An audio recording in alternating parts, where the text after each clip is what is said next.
दादाजी के साथ घर पहुंची चुड़ैल। KRX creation SS channel. आज जो मैं आपको किस्सा सुनाने जा रहा हूँ वो मेरे दादाजी के साथ हुआ था। दिसंबर के कड़ी ठंड का समय था, घना कोहरा छाया था। दादाजी शहर में क्लर्क थे। उस दिन सारे लोग जल्दी कार्यालय का सारा काम खत्म करके घर की तरफ निकल रहे थे। दादाजी उस समय के बड़े अधिकारियों में से एक थे। रोज की तरह ही उस दिन काम खत्म होने के बाद घर के लिए अपनी गाड़ी से रवाना होने लगे। रास्ते में उन्हें हाट से कुछ सामान भी लेना था तो वे अपने साथियों से अलग हो गए। उन्होंने घर की कुछ जरूरत के सामान लिए और गाड़ी आगे बढ़ा दी। आगे जाने पर उन्हें कुछ मछली बाजार दिखा और वे मछली खरीदने के लिए रुक गए। ताज़ी मछलियां लेने और देखने में टाइम ज्यादा ही गुजर गया। उनकी जब अपनी घड़ी पर नजर गई तो उन्हें आभास हुआ कि आज तो घर जाने में बहुत देर हो जाएगी और ये सब लेकर घर पहुंचने में काफी समय लग जाएगा। फिर यही सब सोचकर उन्होंने सोचा कि क्यों ना जंगल के रास्ते से निकला जाए तो जल्दी पहुंच जाऊंगा। तो उन्होंने अपना रास्ता बदला और जंगल की तरफ अपनी गाड़ी को घुमा लिया। रात के 10 बज चुके थे। गाड़ी तेज रफ्तार से आगे बढ़ रही थी। तभी अचानक तेज ब्रेक के साथ गाड़ी को रोकना पड़ा। उनकी गाड़ी के आगे एक औरत जोर जोर से रो रही थी। उन्होंने सोचा इस वीराने में ये औरत क्या कर रही है। उन्हें लगा कि कोई मजदूर की पत्नी होगी जो नाराज होकर घर छोड़कर जंगल में भाग आई है। तो उन्होंने उससे पूछा कि यहाँ जंगल में तुम क्या कर रही हो, लेकिन उसने कोई जवाब न देकर और जोर जोर से रोने लगी। सारे जंगल में उसकी हूँ सी सिसकियाँ गूंज रही थी। फिर दादाजी ने पूछा तुम्हारा घर कहाँ है, लेकिन वो कुछ भी न बोली। तब दादाजी ने कहा कि आज चलो मेरे घर में रहना, सुबह अपने घर चली जाना। ये जंगल बहुत सारे जंगली जानवर से भरा है, रात भर यहाँ मत रुको। चलो आज मेरे घर में सबके लिए खाना बना देना और कल सुबह अपने घर चली जाना। उसने ये सुना तो झट से तैयार हो गई और गाड़ी में पीछे की सीट पर बैठ गई। सिर में बड़ा सा घूंघट डालने की वजह से उसका चेहरा छिपा हुआ था। कुछ ही देर में गाड़ी घर के दरवाजे पे थी। घर के लोग कब से उनकी राह देख रहे थे। गाड़ी रुकते ही माँ ने पूछा आज तो बहुत देर हो गई और सारे लोग आ भी चुके हैं।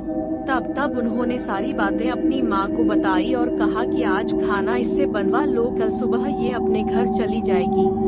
इतनी रात को बेचारी जंगल में कहाँ भटकती, इसलिए मैं ले आया। पर माँ को कुछ संदेह हो रहा था कि कहीं चोर तो नहीं है, रात को सोने के बाद या खाना बनाते समय कहीं घर के सामान ही चुरा कर ना ले जाए। पर बेटे की बात को कैसे माना करती। उन्होंने उस औरत को कहा देखो आज तो मैं रख ले रही हूँ, लेकिन कल सुबह होते ही यहाँ से चली जाना और जाओ रसोई में ये सामान उठाकर ले जाओ और खाना बना दो। उसने फिर से जवाब नहीं दिया, बस हूँ की ध्वनि सी बाहर आई और वो सारा सामान लेकर माँ के पीछे दो चल दी। रसोई में सारा सामान रखवा कर माँ ने उसे खाना जल्दी बनाने की सख्त हिदायत दी और वहाँ से चली गई। लेकिन उनका मन कुछ परेशान सा था। फिर 5 मिनट में रसोई में उसे देखने चली गई कि वो क्या कर रही है और उसका चेहरा भी देखना चाहती थी। लेकिन वहाँ पहुँची तो देखा कि वो मछलियों का थैला निकल रही थी। उन्होंने बहुत जोर से गुस्से में कहा यहाँ सब खाने का इंतजार कर रहे हैं और तुम अभी तक मछलियाँ ही निकल रही हो, कल सुबह तक बनाओगी क्या। उसके सिर पर घूंघट अभी भी था तो चेहरा देखना मुश्किल था। उन्होंने उससे कहा तुम जल्दी से खाने की तैयारी करो, मैं आग सुलगा देती हूँ, काम जल्दी हो जाएगा। और वे जल्दी से चूल्हा जलाने की तैयारियां करने लगी। लेकिन साथ ही वो उसका चेहरा देखने की भी कोशिश कर रही थी। लेकिन वो जितना देखने की कोशिश करती वो और पल्लू खींच लेती। अंत में हार कर वे बोली देखो मैंने आग सुलगा दी है, अब आगे सारा काम कर लो, कुछ जरूरत हो तो बुला लेना। लेकिन वो फिर कुछ नहीं बोली। अब उन्हें लगा कि यहाँ से जाने में ही ठीक है, वरना मेरा भी समय खराब होगा और हो सकता है अनजान लोगों से डर रही हो। ये सब सोचकर उन्होंने उसे कहा कि मैं आ रही हूँ, जल्दी से खाना बना कर रखना। और वहाँ से निकल गई। मन अभी तक परेशान ही था, कभी अपने कमरे कभी बच्चों के कभी बाहर सबको देख रही थी, कहीं कुछ अनहोनी ना हो जाए। 1 मिनट भी आराम से नहीं बैठ पाई।